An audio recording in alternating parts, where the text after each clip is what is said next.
Bonjour, merci d'être venu quand même malgré tout en nombre, hein, parce que bon, c'est un petit peu clairsemé, mais enfin il y a quand même du monde, donc preuve en est que vous vous intéressez à ces domaines de la protection des données. C'est vrai que c'est un peu marginal par rapport à ce qui peut se passer au salon, mais enfin toujours est-il que c'est un domaine qui a une grande importance dans la société en général et en particulier dans le funéraire. Alors on va commencer par se présenter et puis après on démarrera la conférence. Alors je te laisse te présenter, je le ferai après. Bonjour à toutes et à tous. Donc, je m'appelle Jean-Michel Papouin, je suis chargé de mission auprès du réseau Prudentis et j'interviens comme DPO mutualisé pour l'UPFP. Mais le réseau Prudentis, bien sûr, intervient dans tous les domaines, qu'ils soient privés ou publics, et notamment avec une expertise métier dans le funéraire qui nous permet d'être, on va dire, très pertinent lors des audits pour toute la protection des données dans le domaine du funéraire en général. Voilà. Alors en ce qui me concerne, je suis Patrick Lerognon, je suis le secrétaire général de l'Union du pôle funéraire public et en même temps je suis dirigeant d'une société publique à La Rochelle, une société publique qui gère les services funéraires de la ville, le service des pompes funèbres et le crématorium. Nicolas Sanmarc se présentera tout à l'heure dès qu'il arrivera. On a voulu vous présenter ce domaine du RGPD parce que au sein de notre fédération, l'Union du pôle funéraire public, on a souhaité mettre en œuvre donc le RGPD pour les adhérents qui le souhaitaient de manière mutualisée. Donc on a créé ce service à l'adresse de nos adhérents, donc de DPO, de délégués à la protection des données, mutualisé. Donc je vais rentrer maintenant dans le vif du sujet si vous le voulez bien. Je vais m'habituer aux outils. Alors l'objectif de l'intervention, c'est sensibiliser les responsables de traitement. On verra ce que ça veut dire, on verra les définitions tout à l'heure. Sensibiliser les responsables des traitements, donc en l'occurrence là aujourd'hui c'est les opérateurs funéraires, qu'ils soient privés ou qu'ils soient publics, sur les principes essentiels contenus dans le règlement européen pour la protection des données. Alors RGPD pour règlement général sur la protection des données. C'est un règlement européen. Qu'est-ce qu'un règlement européen? Un règlement européen, c'est d'application immédiate dans les États membres, contrairement à des directives qui, elles, nécessitent des transpositions dans le droit des États.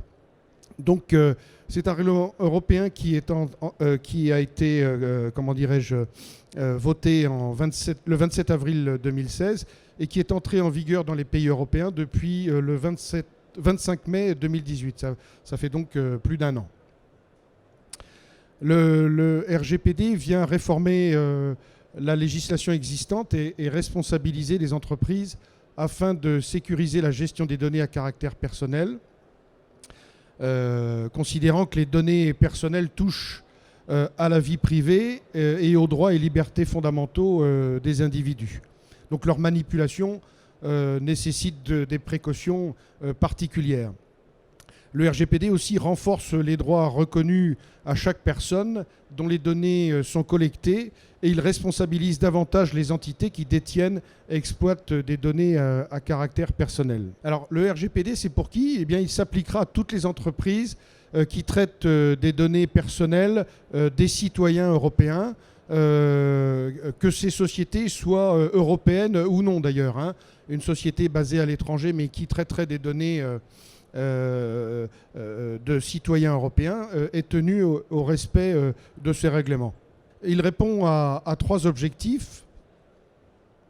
Le premier, c'est renforcer le droit des personnes, notamment par la création d'un droit à la portabilité des données personnelles et des dispositions propres aux personnes mineures. Il y a d'autres droits, on les verra tout à l'heure plus précisément. Donc le premier objectif, renforcer le droit des personnes. Le deuxième, c'est responsabiliser les acteurs des données, traitant des données, que sont donc les responsables de traitement et sous-traitants. On verra tout à l'heure aussi cette notion de responsable de traitement et sous-traitant. Et il vient crédibiliser la régulation grâce à une coopération renforcée entre les autorités de protection des données qui pourront notamment adopter des décisions communes lorsque les traitements et données sont transnationaux et en même temps renforcer les sanctions. Alors pour ce qui concerne la France, c'est une autorité administrative indépendante que vous connaissez tous qui s'appelle la CNIL. C'est donc la CNIL en France qui continue effectivement, qui est notre référence, en tout cas l'autorité administrative référente. L'autorité de contrôle. Très rapidement, qu'est-ce qui se passait avant ? En 1978, nous avons eu la loi informatique et liberté du 6 janvier 1978, qui a donc créé cette autorité administrative indépendante qu'est la CNIL. Ensuite, on a eu en 1995 une directive européenne. Je vous passe les détails. Hein. En 2004, on a eu une transposition de la directive de 2004, avec la création du correspondant informatique et liberté, plus communément appelé le SIL. On a eu un renforcement des pouvoirs de la CNIL et des nouveaux pouvoirs de sanction. En 2005, encore un décret avec des modalités d'envoi des déclarations des demandes d'avis et demandes d'autorisation. En 2007, on a renforcé l'obligation du responsable de traitement concernant l'information et les droits des personnes. En 2011, obligation de notification des failles de sécurité. Vous voyez, tout ça préexistait. Hein. Tout ça a été redit dans le règlement général sur la protection des données, mais ça préexistait déjà. N'hésite pas à prendre la parole. Oui, on s'aperçoit qu'il y a peu de choses vraiment nouvelles. Or, elles étaient assez peu connues, les gens étaient assez peu sensibilisés, alors que dès l'instauration du RGPD, là, on a vraiment décidé de faire des choses beaucoup plus officielles. Voilà. En 2013, il y a une loi dite de programmation militaire. Ensuite, en 2016, on a eu donc ce fameux règlement européen applicable depuis l'année dernière, le 25 mai 2018. Et en 2016, une loi dite loi pour une république numérique avec la modification des sanctions et création de nouveaux droits. Alors, quelques définitions concernant le RGPD. Traitement de données. Un traitement de données constitue un traitement de données à caractère personnel, toute opération, tout ensemble d'opérations portant sur de telles données, quel que soit le procédé utilisé. Hein. Et notamment, la collecte de données, c'est un traitement de données. L'enregistrement de données, c'est un traitement de données. La conservation, c'est un traitement de données. L'adaptation ou la modification, c'est un traitement de données. L'extraction, c'est un traitement de données. La consultation aussi. Et j'ajouterais, le traitement papier est un traitement de données. Voilà, et là, on va le voir. Vous verrez que ça devient tout de suite beaucoup plus compliqué parce qu'effectivement, le traitement des données papier, même si aujourd'hui, quand on le pense, traitement de données, on pense à 95% informatique, mais il ne faut pas oublier que dans beaucoup de métiers, et notamment dans le funéraire, on a aussi beaucoup de documents papier. Donc la possession, la collecte, la transmission, les flux des documents papier sont des traitements de données. Oui, je t'en prie. Donc, pour rebondir sur ce que disait Jean-Michel, effectivement, on entend par traitement de données tout ce qui peut être automatisé, donc au travers de vos solutions informatiques, et effectivement les traitements non automatisés que sont les traitements de papier. Les traitements de papier, alors si on l'applique au funéraire, hein, on va essayer d'être très précis, appliqué au funéraire, ça va être tous les documents que vous pouvez remplir et que vous adressez aux mairies, les documents que vous faites signer aux familles, les bons de commande, les devis, les factures, tout ça sont des traitements de papier. Les plannings que vous envoyez, que vous transmettez ensuite à vos équipes, tout ça sont des traitements de papier. Les feuilles de salaire aussi sont des traitements de papier. Fichier de données constitue un fichier de données à caractère personnel, tout ensemble structuré et stable de données à caractère personnel. Donc les bases de données, les fichiers clients, le registre des salariés, tout ça constitue le fichier de données. Donc le traitement, c'est la manipulation et ce qu'on en fait, et le fichier de données, c'est le moyen de les structurer. La définition des données personnelles. Une donnée personnelle constitue une donnée à caractère personnel, toute information relative à une personne physique identifiée ou qui peut être identifiée directement ou indirectement par référence à un numéro d'identification ou à des éléments qui lui sont propres. Ça peut être, c'est pas forcément le nom ni le prénom, ça peut être, si vous décrivez, je sais pas, sur un fichier, le collaborateur blond à moustache qui se trouve à côté du directeur, eh bien c'est une donnée personnelle. Hein. Ça n'est pas forcément que nominatif. Donc ça comprend les données personnelles, le nom et prénom, date de naissance, plaque d'immatriculation d'un véhicule, eh bien c'est aussi une donnée personnelle. Une empreinte digitale, c'est aussi une donnée personnelle. L'adresse postale, c'est une donnée personnelle. L'adresse électronique, c'est une donnée personnelle. L'adresse IP d'un ordinateur. L'ADN, une photo aussi, c'est une donnée personnelle, un numéro de sécurité sociale, un numéro de téléphone, une habitude de consommation, le collègue qui tous les matins va chercher un croissant, ben voilà, on l'a identifié, on sait qui c'est une donnée personnelle, ou l'entourage familial, la collègue qui a deux fils et 4 filles, c'est aussi une donnée personnelle. Et ça peut être également un numéro de concession pour ce qui concerne le funéraire. On peut remonter à une donnée funéraire qui peut être une donnée cultuelle, par exemple. Donc, ça fait aussi partie des données personnelles qui peuvent permettre d'identifier quelqu'un de manière indirecte, là, cette fois. C'est ça. Donc, pour résumer, une donnée est personnelle quand elle concerne une personne physique identifiée ou identifiable. Identifiée par son nom ou par autre chose, un numéro de sécu ou autre chose, ou identifiable par les éléments qu'on vous a donnés, avec notamment un faisceau d'indices qui permettrait d'identifier la personne. Ensuite, nous avons ce que l'on appelle... Nous avons décrit les données personnelles courantes. Nous avons maintenant les données sensibles. Et ce sont des données qu'il est interdit de collecter. Notamment, ce sont des données qui font appel aux origines raciales ou ethniques, aux opinions politiques ou religieuses, à l'appartenance syndicale des personnes, à la santé des personnes, à leur vie sexuelle. Attention, le numéro de sécurité sociale, ce qu'on appelle le NIR, n'est pas une donnée sensible, mais son utilisation est réglementée, notamment pour la gestion de la paie des salariés, les déclarations sociales obligatoires et les traitements relatifs à la santé des personnes. Le RGPD rajoute aussi des notions de données génétiques et données biométriques aux fins d'identifier une personne physique de manière unique. Donc tout ça, ce sont des données sensibles que l'on ne peut pas, en principe, recueillir.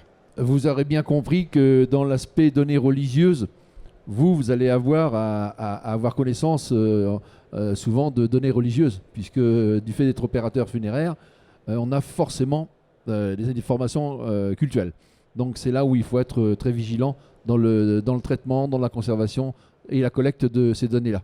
Les exceptions, il y a des exceptions au principe d'interdiction, notamment, alors je passe très vite parce que ça ne nous concerne pas, mais les traitements pour lesquels la personne concernée a donné son consentement. Alors ça, si, c'est quand même important parce que effectivement, vous pourrez les collecter, ces données, si la personne vous a donné son consentement. Hein. Si elle vous autorise à recueillir ces données, bien évidemment, vous pouvez les recueillir. Hein. Il y a aussi les traitements nécessaires à la sauvegarde de la vie humaine, les traitements de mise en œuvre par une association, les données à caractère personnel rendues publiques. Si la personne concernée rend elle-même publique ces données, bah, effectivement, dans ce cas-là, elles ne sont plus, en tout cas, plus sensibles. Quelques définitions encore. Le responsable de traitement, donc le responsable d'un traitement de données à caractère personnel, c'est la personne, l'autorité publique, le service ou l'organisme qui détermine ses finalités et ses moyens. Il décide de la mise en place d'un traitement, il définit la raison pour laquelle il lui est nécessaire de collecter les données, il détermine comment sera mis en place le traitement, il est établi en France ou a recours à des moyens de traitement sur le sol français. Alors le responsable de traitement, c'est l'entreprise. C'est l'entreprise qui collecte les données ou c'est le service de l'entreprise ou la personne de l'entreprise qui collecte les données. Mais en général, l'entreprise, personne morale, est le responsable de traitement.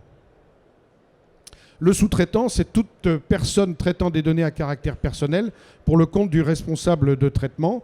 Le sous-traitant est prestataire de services qui s'engage contractuellement à exécuter un travail que le responsable de traitement n'a pas le temps ou les moyens de faire. Alors, si on transpose ça dans le funéraire, le sous-traitant, ça va être ça va être éventuellement le marbrier à qui vous avez confié des données et à qui vous avez sous-traité une opération.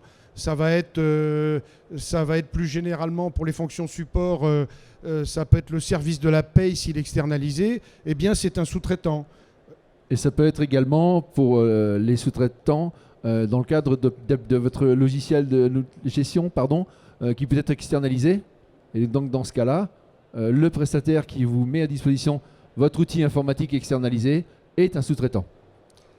Alors, le règlement européen sur la protection des données a renforcé la responsabilité du responsable du traitement et aussi le sous-traitant. Donc, les deux sont responsables. Et si le sous-traitant a commis une erreur, le responsable de traitement en supporte aussi la responsabilité. Donc, le responsable de traitement ne pourra pas s'exonérer de sa responsabilité si le sous-traitant n'a pas respecté les règles en matière de protection des données.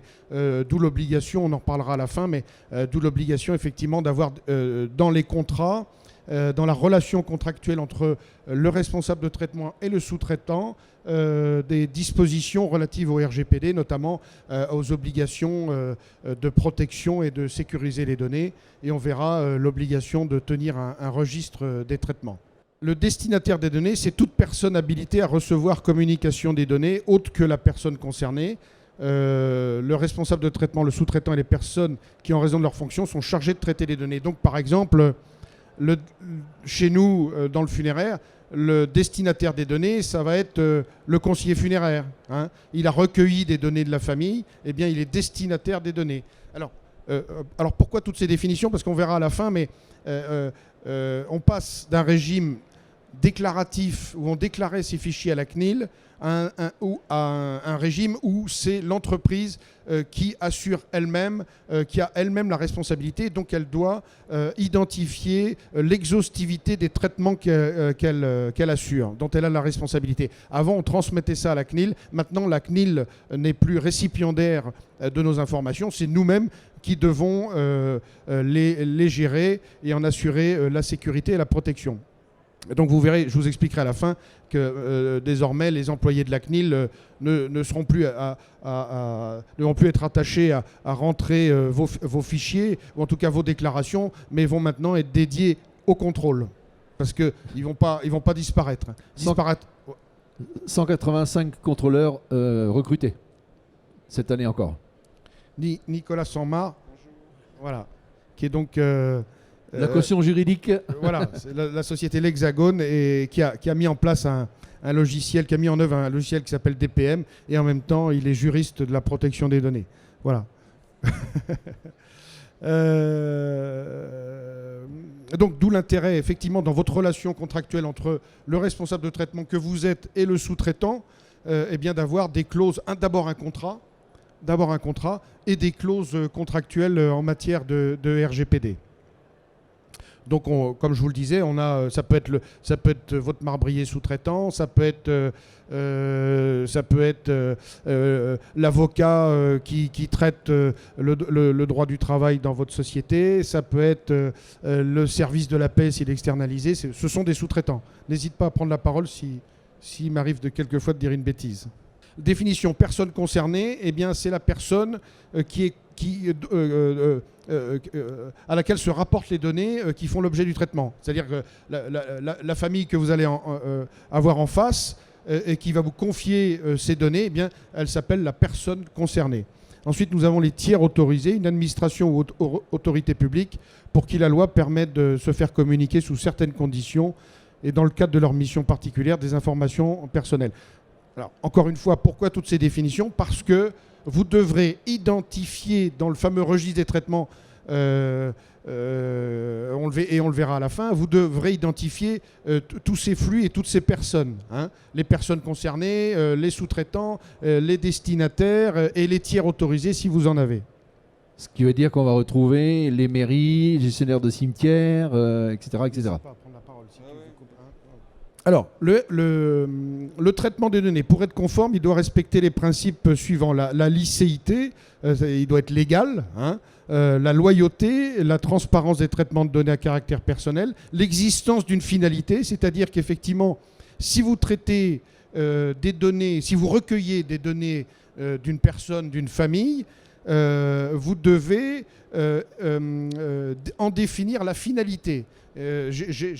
L'opérateur funéraire, eh bien, je recueille vos données aux fins d'organiser des obsèques. Hein. Et ça, vous devrez l'avoir dans vos conditions générales de vente, parce qu'on le verra, le contrat vaut consentement, parce qu'il faut aussi un consentement pour le recueil des données, et c'est le contrat qui vaut consentement. Et dans ce contrat qui est le bon de commande, eh bien, il sera accolé à des conditions générales de vente, qui, ces conditions générales de vente, vous contraindront à préciser quelle est la finalité déterminée, explicite et légitime. Hein, c'est-à-dire que vous n'allez pas recueillir des données pour faire n'importe quoi, vous allez recueillir des données parce que c'est nécessaire à l'organisation d'obsèques. Mais si vous êtes limité à cette finalité-là, vous ne pourrez pas vous servir des données pour ensuite envoyer un prospectus pour vendre de la prévoyance. Vous ne pourrez pas utiliser les données pour ensuite faire la promotion de monuments funéraires. Hein. Ou alors, vous l'aurez mis dans vos conditions générales. Sauf à le préciser dans les conditions générales de vente. Hein. D'où l'intérêt d'avoir des conditions générales de vente qui soient hyper précises et qui explicitent bien précisément quelle est la finalité du recueil des données. Hein. Puis on va retrouver cette problématique sur tous les services en ligne que vous déployez pour fidéliser et puis pour accompagner la famille et les amis sur les doléances en ligne. Là, il y a toute une problématique également de protection des données avec des contenus qui peuvent être sensibles si jamais il y avait une fuite de données. Donc aujourd'hui, ce qu'on constate aussi, c'est que depuis 2 ans, la CNIL concentre ses sanctions et ses contrôles sur tout ce qui est sécurité lié au site internet. Oui. La CNIL et les DG et la DGCCRF aussi, hein, ils regardent effectivement dans leur contrôle, on en a eu chez nous dans notre réseau, où ils regardent effectivement que les conditions générales de vente stipulent bien les mentions et RGPD. Ensuite, les données, le traitement des données doit avoir une pertinence sur les données, doivent être adéquates et non excessives au regard de la finalité exacte, complète et mise à jour. Ça veut dire quoi? Ça veut dire que effectivement vous recueillez l'objectif final, l'objectif initial, c'est l'organisation des obsèques.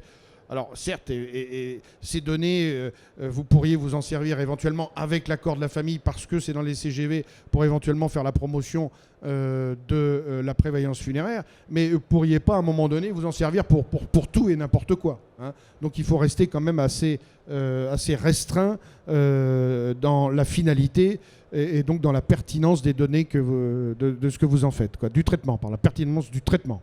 Alors pour revenir sur la pertinence, c'est qu'effectivement, la phrase type que l'on utilise, alors dans le funéraire, mais dans bien d'autres métiers aujourd'hui, c'est « on ne collecte plus une donnée au cas où ». Oui. Ça n'existe plus. Oui, c'est-à-dire que toutes les données que vous collectez doivent avoir une utilité et une finalité. On ne prend pas l'adresse du beau-frère au cas où... non, ça c'est terminé. C'est ça. C'est très important. J'ai vu encore récemment chez des collègues une fiche où on prenait toutes les adresses mail et les adresses de la famille au cas où ils ne paieraient pas. On demanderait au reste de la famille de payer. Non, on prend les données des gens qu'on a en face de nous et qui acceptent qu'on prenne leurs données pour telle et telle finalité. On va pas prendre les mails de la famille sans l'accord de ces gens-là. Après, il y a les services contentieux pour ça. On ne va pas prendre l'adresse de tout le monde. Oui. La limitation de la conservation des données, là aussi, alors donc vous le verrez, mais dans le registre des traitements doit préciser le délai de conservation des données. Donc à un moment donné, ça doit être aussi, il va falloir se fixer des règles en matière de conservation des données. Bon, nous, c'est souvent 5 ans, hein, parce qu'on sait qu'on a des règles, notamment en matière les déclarations de transport, déclarations de soins, machin. On sait qu'on doit les garder 5 ans. Pour ceux qui sont délégataires d'un service public et notamment des crématoriums, c'est normalement en principe mis dans les contrats de délégation. Elles ont le caractère d'archives publiques, donc c'est une filière encore différente. Le traitement doit aussi respecter le droit des personnes et le traitement doit surtout être sécurisé. Alors, pour revenir sur les durées de conservation, le règlement est venu renforcer la réglementation en matière de protection. mais 90% des principes existent depuis plus de 40 ans. C'est la loi informatique et liberté de 78. Et sur les droits de conservation, on se rend compte que c'est grâce à ce renforcement de la réglementation, grâce au règlement, que enfin les responsables de traitement définissent les durées. Mais une fois qu'on les définit, après, il faut mettre en place les moyens pour garantir que vous n'avez pas conservé au-delà. Et donc, c'est à la fois de faire un bon choix de logiciel qui va permettre de supprimer les données. Et puis, après, il reste toujours du papier, donc c'est aussi s'organiser. Et en fait, on se rend compte que la démarche de mise en conformité par rapport à ces obligations, vous allez de facto avoir une démarche qualité. C'est-à-dire que vous allez collecter moins de données, donc perdre moins de temps dans vos process de constitution d'un dossier. Vous allez conserver moins de papier et moins de gigaoctets, et donc vous allez faire de la place. Donc gagner de la place, c'est des loyers, soit en interne pour des collaborateurs que vous recrutez, il n'y a plus de place, et bien vous faites de la place dans les archives. Alors on ne va peut-être pas mettre dans les archives, parce que souvent c'est au sous-sol, mais quand vous externalisez votre coût d'archivage papier et puis également l'hébergement de vos données chez des prestataires, voilà, c'est un coût que vous pouvez diminuer. Et donc vous allez aller dans un process vraiment qualité. Le règlement général de protection des données renforce le droit des personnes et des droits existants, pardon, et notamment le droit d'accès. Ça signifie que les individus peuvent avoir accès à leurs données. Ils devront obtenir gratuitement de la part de l'entreprise un document listant toutes les données personnelles détenues par l'entreprise sans lui. Vous voyez, vous pouvez avoir une famille qui vienne et qui vous dise j'exige d'avoir l'ensemble des traitements pour lesquels vous détenez mes données. Vous voyez le boulot. Le droit à l'oubli, alors je passe là-dessus, le droit à la portabilité des données. Ça peut éventuellement, ça c'est dans le cadre surtout de la prévoyance obsèque, effectivement vous avez des données d'un contractant en prévoyance obsèque, et bien si du jour au lendemain il choisit d'aller ailleurs, eh bien vous devez être en capacité de faire de la portabilité de les données, comme ça se fait d'ailleurs pour la téléphonie, je crois. Oui, ça se fait pour les banques, voilà, ça se fait pour énormément de tous les opérateurs d'énergie, etc. Tout ça, ça se fait maintenant. Donc vous devrez être en capacité de pouvoir transférer les données chez votre concurrent. Voilà. Ça fait toujours plaisir dans le funéraire. Le droit d'information, donc les individus devront être informés de toute collecte de données le concernant et devront donner leur consentement explicite. Et le droit de notification, c'est-à-dire qu'en cas de fuite de données, en cas de perte de données, vous devez les informer dans un délai de 72 heures dès lors que vous avez découvert la fuite. Ça vaut pour le sous-traitant. La notion de consentement. Le consentement est défini comme toute manifestation de volonté libre spécifique et informée par laquelle la personne concernée accepte que les données à caractère personnel la concernent et fassent l'objet d'un traitement. Donc, c'est pas compliqué. C'est votre bon de commande de prestations obsèques, de contrat de prévoyance, de marbrerie funéraire, le cas échéant. C'est votre bon de commande qui, en l'espèce, constitue le consentement avec, évidemment, vous aurez décrit dans vos conditions générales de vente la finalité des traitements et ce que vous en faites, et la durée de conservation et la possibilité pour la personne concernée de pouvoir avoir accès à ces données. Le consentement pour les sites internet, ça va être d'accepter il y a les cookies. Il y a les cookies. Vous devrez avoir un site internet effectivement qui soit le plus à jour possible, où les personnes devront accepter les fameux cookies. Et pardon Nicolas, mais je voulais rebondir aussi sur ce que disait Nicolas tout à l'heure, c'est que pour la gestion des sites internet, la case qui est cochée par défaut, ça n'existe plus. Voilà. C'est-à-dire qu'il faut systématiquement qu'il y ait une démarche active de la part de l'internaute. Donc ça peut être un détail, mais attention à ça, parce que effectivement les contrôles CNIL sur les sites internet ont été très vigilants à ce sujet-là. Donc pour rebondir sur un autre consentement qu'on va retrouver également en ligne, c'est dès lors que vous allez avoir des activités avec des partenaires commerciaux et que vous allez donc céder alors gratuitement ou de manière payante dans le cadre d'un contrat, peu importe que ce soit gracieux ou payant, dès lors que vous allez céder des données à des partenaires, il faut le consentement de la personne concernée. Il y a des dérogations. La dérogation, c'est déjà, en ce qui nous concerne, c'est l'exécution d'un contrat auquel la personne concernée est partie. C'est-à-dire qu'à partir du moment où vous avez un contrat, un contrat, c'est un bon de commande. Hein. Un bon de commande d'obsèques, c'est un contrat au travers duquel vous prévoyez une organisation à tel tarif. Eh bien, la signature du contrat vaut consentement. Donc les implications funéraires du RGPD, comme on l'a dit depuis le début, forcément ça s'adresse aux entreprises funéraires qui devront s'y conformer, aussi bien les PME que les grands groupes. Quelle que soit la taille de l'entreprise, on est tous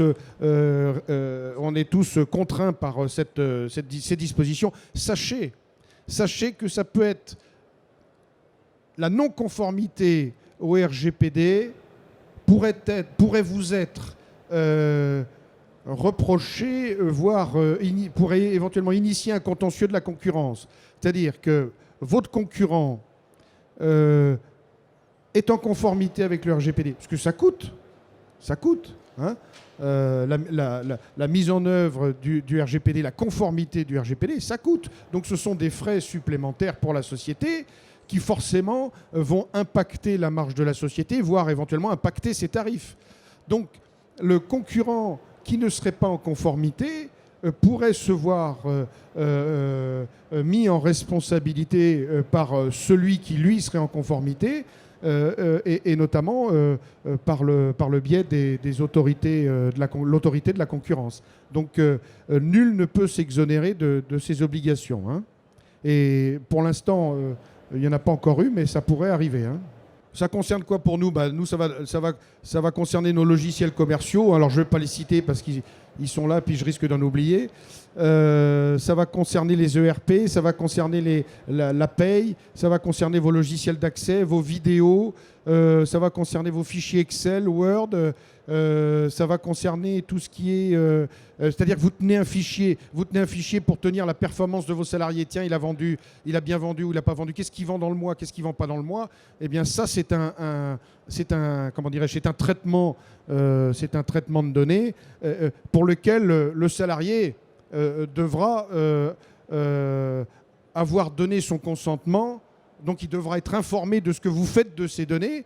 Il devra donc avoir donné son consentement. Il l'aura donné en principe dans la signature de son contrat de travail, parce que le contrat de travail aura des dispositions en matière de RGPD.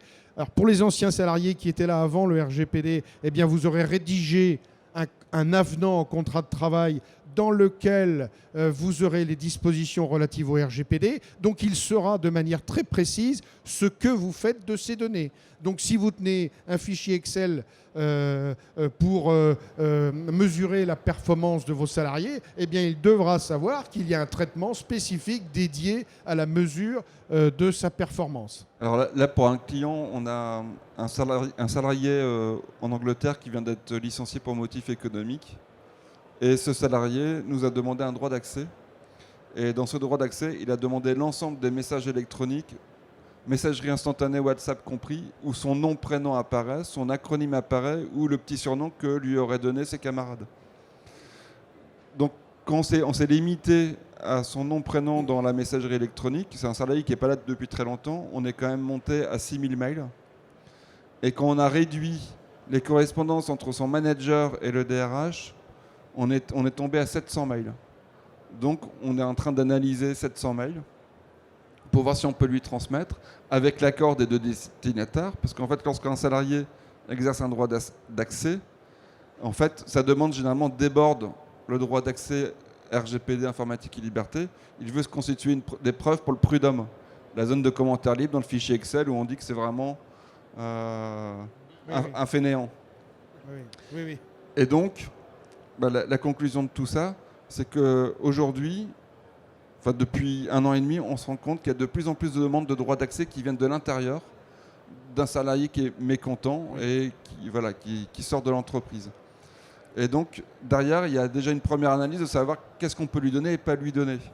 Parce qu'il ne faut jamais oublier que dans le droit d'accès, il faut respecter le droit des tiers. Et les tiers, ça va être les personnes qui ont correspondu ou qui vont apparaître sur un enregistrement vidéo. Merci.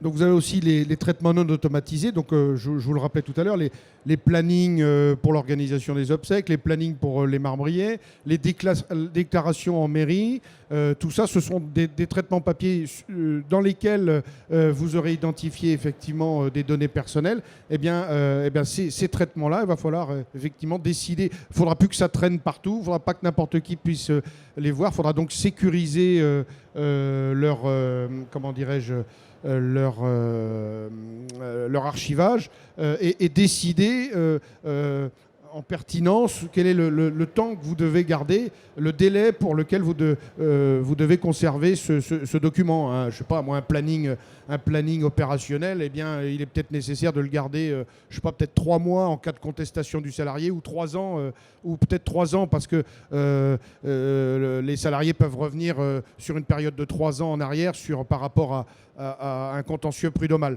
Donc, vous voyez, c'est tout ça qu'il va bien falloir hiérarchiser, orchestrer, organiser, à la fois les traitements informatiques pour lesquels, alors je ne sais pas si les logiciels aujourd'hui le prévoient, mais à un moment donné, il va falloir que vous soyez en capacité de dire, voilà, à partir au-delà de 5 ans, parce que j'ai considéré que je devais conserver des données pendant 5 ans, au-delà de 5 ans, le logiciel me permet de supprimer les données ou les anonymiser. Les anonymiser, au moins au minimum, ouais.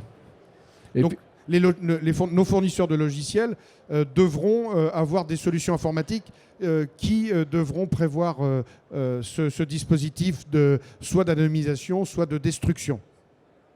On a eu l'exemple avec les dossiers papier de convoi, oui, qui étaient uniquement, on va dire, dédiés au jour des obsèques avec le convoi, et les informations qu'elles contiennent n'ont pas vocation à être conservées très longtemps, puisque de toute façon, les informations contractuelles sont déjà, elles, dans le fichier de gestion, etc.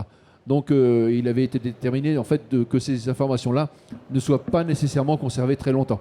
On avait dit 3 mois pour éviter, pour pallier à toute contestation par rapport au déroulement des obsèques, mais généralement, 3 mois après, si c'est réglé...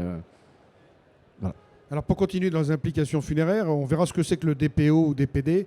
Les entreprises funéraires devront de toute façon avoir un DPO, un délégué à la protection des données, soit en interne. Alors pour les petites entreprises, ça va être difficile d'avoir un DPO en interne ou externalisé. Hein.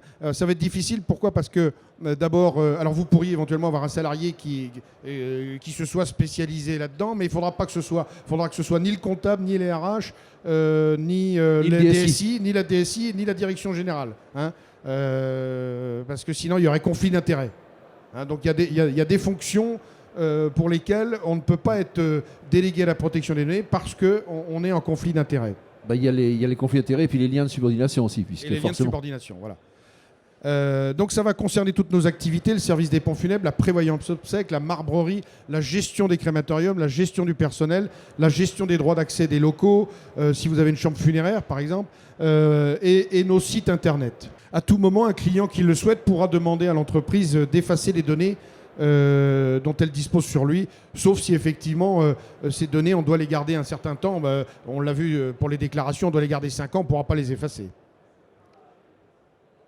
On devra être capable de prouver l'existence du consentement. C'est-à-dire qu'effectivement, le bon de commande, je ne pense pas qu'il y ait encore des entreprises qui ne fassent pas signer de bon de commande, mais enfin, encore plus, on est déjà très contraint dans la profession avec ce fameux devis bon de commande facture, ce qui est bien d'ailleurs, hein, c'est une protection des familles, mais encore plus maintenant avec le RGPD, parce que le bon de commande sera la traduction du consentement de la famille. Donc une famille pourra être à tout moment vous demander de prouver l'existence de ce consentement. La sécurité, on va faire vite. Hein, en tout cas, vous êtes donc on est contraint, le responsable de traitement est donc contraint à une obligation de sécurité. Hein, c'est-à-dire qu'à un moment donné, l'objectif c'est que ces données ne soient pas violées. Donc pour qu'elles ne soient pas violées, eh bien, vous êtes contraint à la sécurité et à la protection de ces données.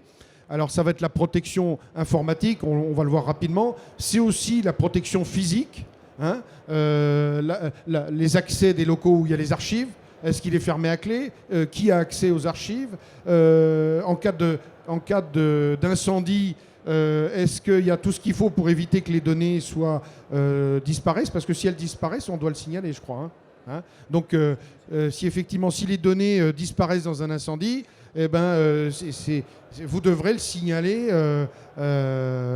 aux personnes concernées et peut-être à l'autorité de contrôle, je crois. Alors en fait, voilà, oui, quand on parle de violation de données, en fait, il faut revenir à la définition. Une violation de données, c'est dès lors que vous avez un accès interrompu à la donnée, donc une disparition temporaire ou définitive aux données. Donc ça peut être simplement un incident logiciel qui ne vous permet plus d'accéder à votre logiciel métier.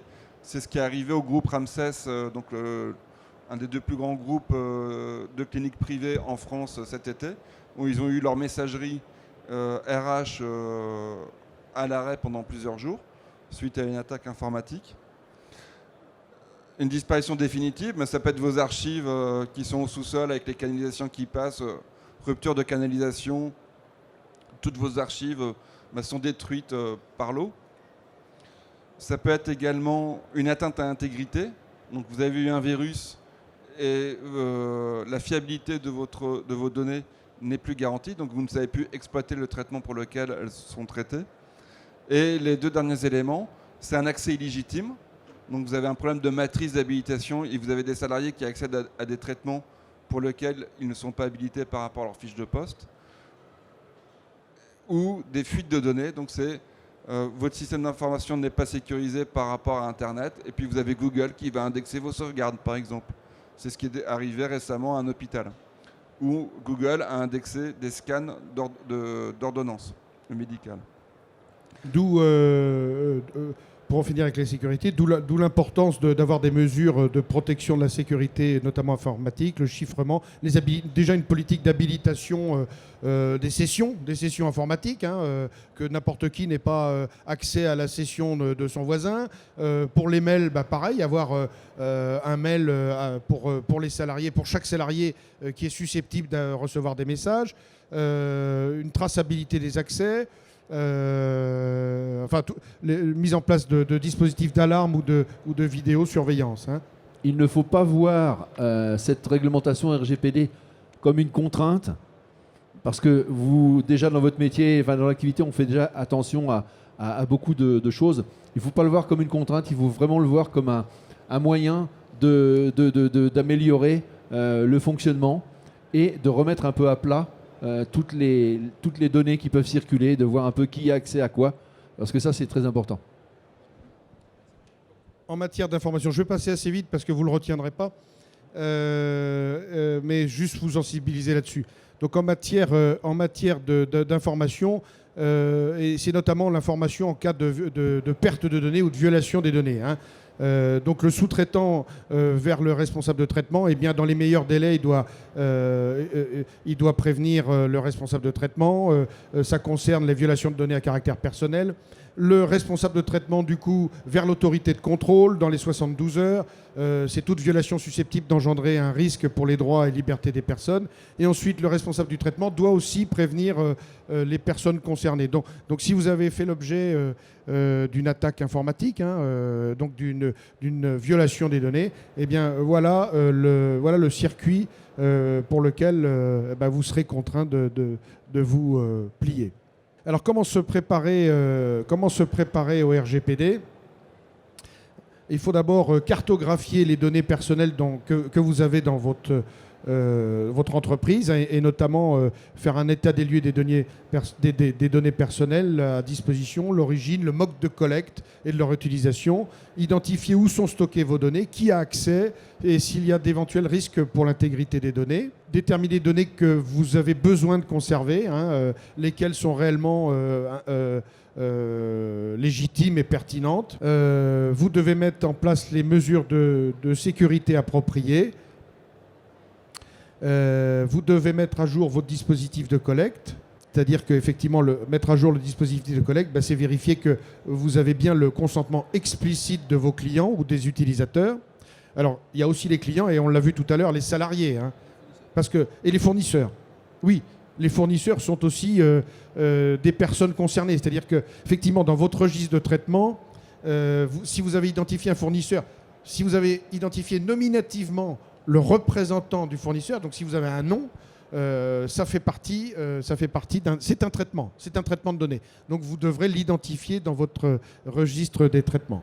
Donc vous devrez, ce qui va être obligatoire pour vous, pour nous tous, c'est donc ce fameux registre des traitements. Ce registre des traitements, eh bien, c'est...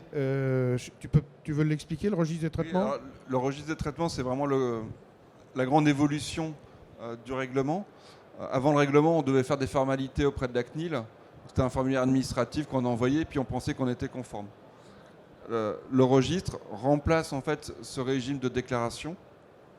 Et donc, il n'y a pas de forme de support en tout cas prédéfini. Ça peut être du papier, un fichier Excel ou un logiciel qui a été conçu pour cela. Et ce registre, en fait, vous allez venir y renseigner la totalité des traitements que vous avez mis en œuvre. Donc vous allez avoir tous les traitements des ressources humaines, le recrutement, la gestion des fiches de paie, la gestion du dossier du personnel, des contentieux RH, les contrôles d'accès, le contrôle d'activité individuelle. Et puis après, vous allez avoir tous les traitements métiers. Donc la prévoyance, le dossier... voilà, Pompe funèbre, crématorium, marbrerie, enfin tous ces traitements. Voilà. Et donc on peut arriver facilement à une quarantaine de traitements en fait. Oh oui, oh oui, oui, Voilà. oui, oui, Voilà. oui, oui, oui, oui. Et Oui. pour chacun de ces traitements, en fait, vous allez renseigner ce que vous faites. Donc, qui s'en occupe, quelles sont les données traitées, pendant combien de temps vous les conservez, qui peut y accéder. Et forcément, il y aura des trous dans la raquette. Et lorsque vous utilisez un logiciel métier, eh bien, on gère tout un workflow de tâches prédéfinies où on va indiquer, ben là, il faut récupérer le contrat du sous-traitant pour vérifier si j'ai bien mes clauses qui garantissent la sécurité de la sous-traitance et de la transmission éventuelle des données. Et donc, on se constitue en fait un tableau de bord qui va vous permettre de cartographier et de piloter votre conformité. Mais encore une fois, la conformité, ce n'est pas le but ultime en soi, parce que cette conformité, avec un peu de maturité, va vous faire évoluer vos process. Un exemple, je suis persuadé que votre boîte mail est devenue, au fil des années, votre dossier de rangement, qui fonctionne avec le petit moteur de recherche intégré. Eh bien, avec le règlement, vous allez être très rapidement convaincu qu'au lieu d'utiliser votre messagerie comme boîte de stockage des fichiers joints, eh bien, vous avez une alternative qui sont les plateformes sécurisées de partage de dossiers qui vous permettent que vos dossiers soient tout le temps rangés, de vous assurer que vous avez toujours la bonne dernière version avec un tout petit peu d'hygiène de sémantique. Parce que quand vous cherchez dans votre mail, vous ne savez jamais si c'est le bon dernier fichier, etc. Et rien qu'avec ce petit exemple, le règlement vous amène à avoir des bonnes pratiques dans tous vos métiers. Quand on lit le règlement, donc on pense que c'est obligatoire, le registre de traitement est obligatoire pour les PME de plus de 250 salariés. Il n'y a pas que ça. Hein. Et inférieur si, notamment, vous voyez en rouge, traitement régulier non occasionnel. Ça veut dire qu'à partir du moment où tous les jours, vous avez des familles, ou tous les 2 jours, vous avez des familles, à partir du moment où vous traitez régulièrement des données et que vous collectez régulièrement des données, ne serait-ce que déjà d'avoir des salariés, eh bien, vous êtes dans l'obligation d'avoir un registre des traitements. Hein. Donc il ne faut pas s'arrêter à la première ligne qui est c'est obligatoire pour les PME de plus de 250 salariés. Non, la profession funéraire, ça c'est clair, on est contraint à avoir ce registre des traitements. Alors je compléterai en disant si vous n'avez pas de registre, vous êtes incapable de savoir ce que vous faites et donc d'être en conformité. Donc forcément, le premier des travails, c'est de constituer son registre, puisque c'est le matériau du DPO qui va lui permettre de savoir qu'est-ce que vous faites et de lancer les actions de remédiation. Ensuite, une autre obligation qui est le délégué à la protection des données. Là aussi, à partir du moment où on tient un registre, il faut donc un délégué à la protection des données. Hein. Alors, si vous n'identifiez pas une personne en charge de constituer, maintenir, etc., forcément, c'est comme un audit de sécurité. Il sera valable au jour de la photographie, mais la conformité, ce n'est pas le jour de la photographie. C'est encore une fois un processus qualité. Ensuite, le DPO, en tant que tel, il est obligatoire dans plusieurs situations.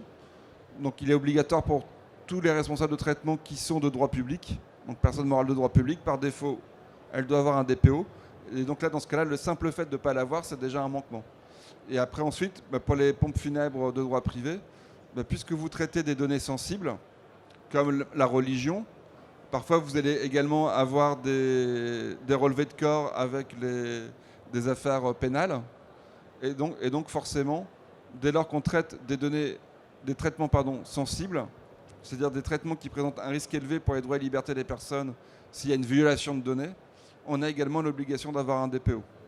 Alors, qui peut être DPO? Donc, il peut être exercé dans l'entreprise à partir du moment où on n'a pas de conflit d'intérêts, c'est-à-dire DRH, DSI et DG. Hein.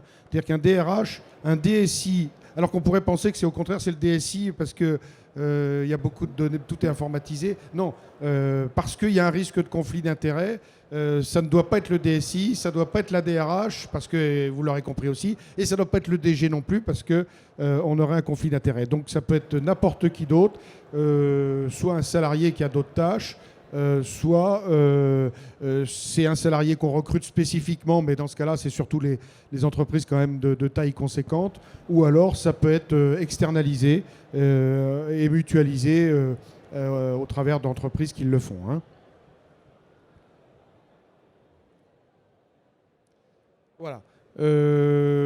Moi, j'en ai fini. Est-ce que tu voulais parler de la PIA? Ça nous concerne ou pas, la PIA? Est-ce qu'elle peut nous concerner? Alors oui, la PIA, elle peut concerner sur certains traitements. Si vous mettez en place, par exemple, de la vidéoprotection, et puis tous les traitements qui, comme je vous le disais, en relation avec les forces de l'ordre, dans certaines gestions. Et donc, le registre va vous permettre d'identifier si certains de vos traitements sont soumis ou pas à PIA. Et alors PIA, ça veut dire Privacy Impact Assessment.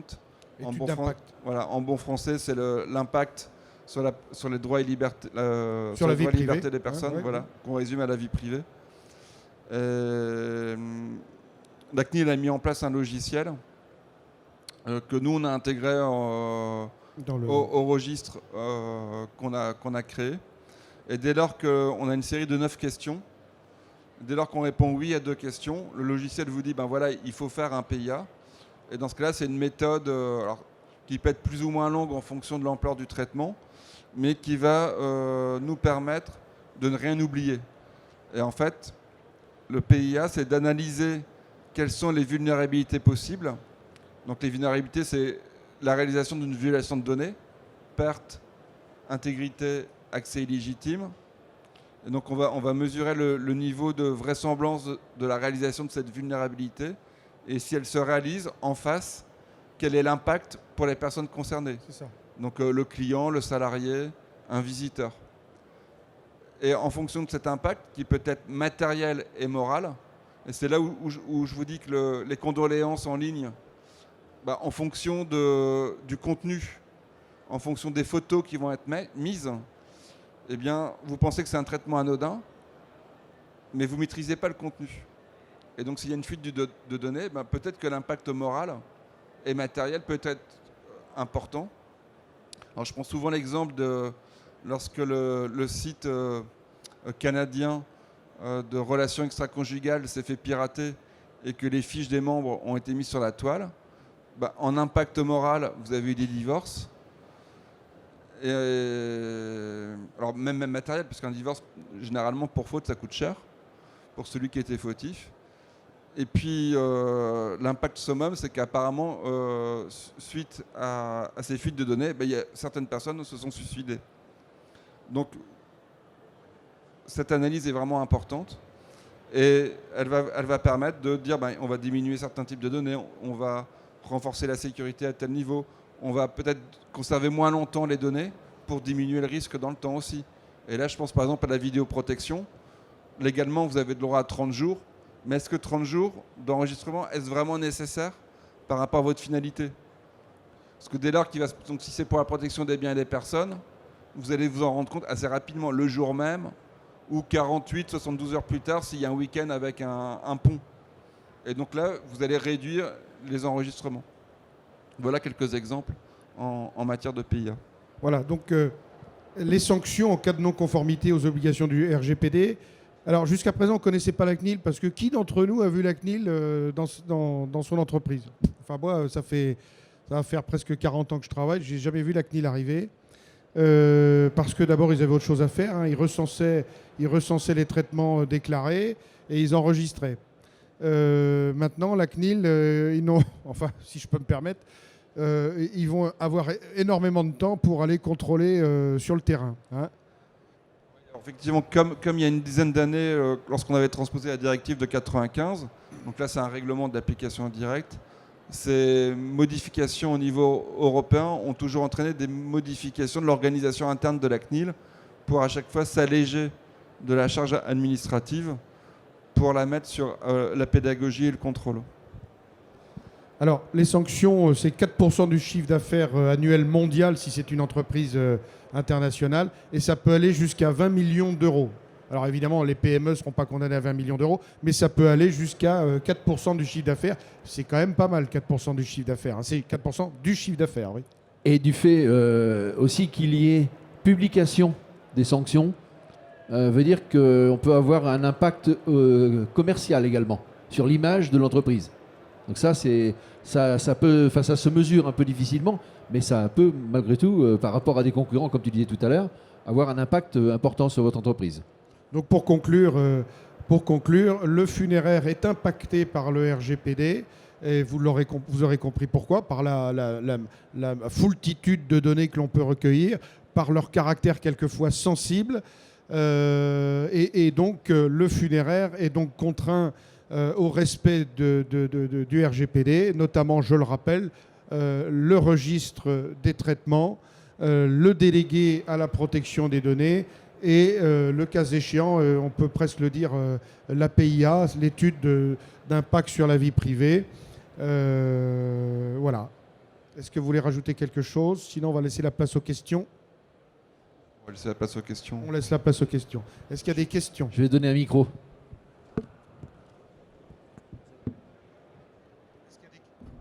Y a-t-il des questions? C'est bien clair pour tout le monde? Oui, moi j'ai une question. Bonjour. Je pense avoir la réponse, mais je voulais savoir qu'en est-il pour le cas de personnes mineures? Alors les données d'un mineur sont considérées comme des données sensibles. Voilà. Voilà, donc il y a un renforcement. Alors quand on collecte des données sur un mineur, il faut l'autorisation de l'autorité parentale.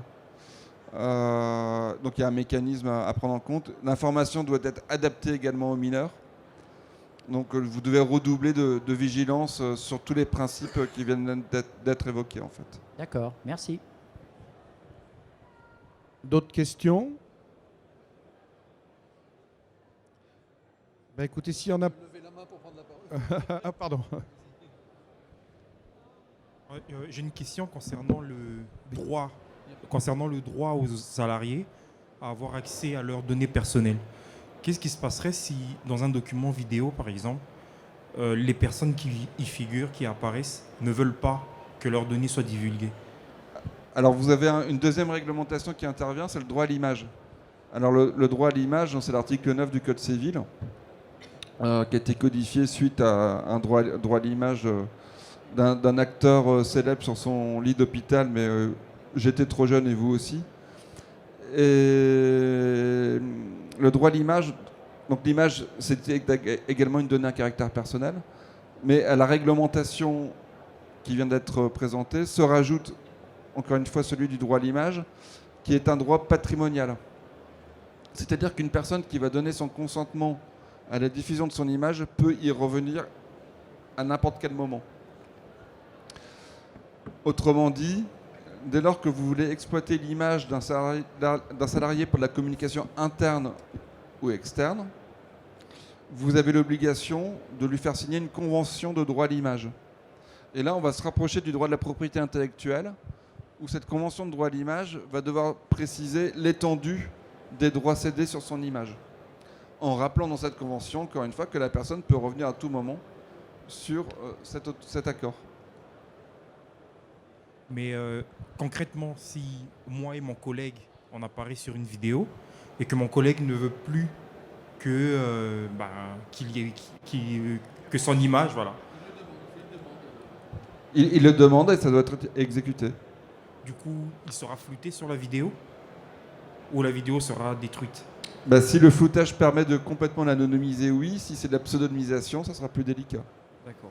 Et donc c'est pareil pour un email dans lequel le nom de mon collègue et le mien y figuraient. Alors là, tout dépendra si c'est un email qui rentre dans le cadre des correspondances privées ou des correspondances professionnelles. Si ça rentre dans le cadre d'échanges professionnels, le droit à la suppression ne pourra pas s'exercer puisque l'employeur aura des obligations de conservation par rapport à des documents professionnels. Alors je peux vous donner un exemple sur le droit à l'image. On a un client, c'est une clinique qui a fait participer les salariés pour mettre des photos de l'activité dans le livret d'accueil.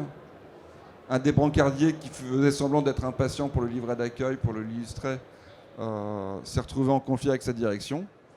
Les 5000 livrets d'accueil venaient juste d'être imprimés. Il a retiré son consentement et les 5000 livrets d'accueil des cartons sont passés directement à la benne.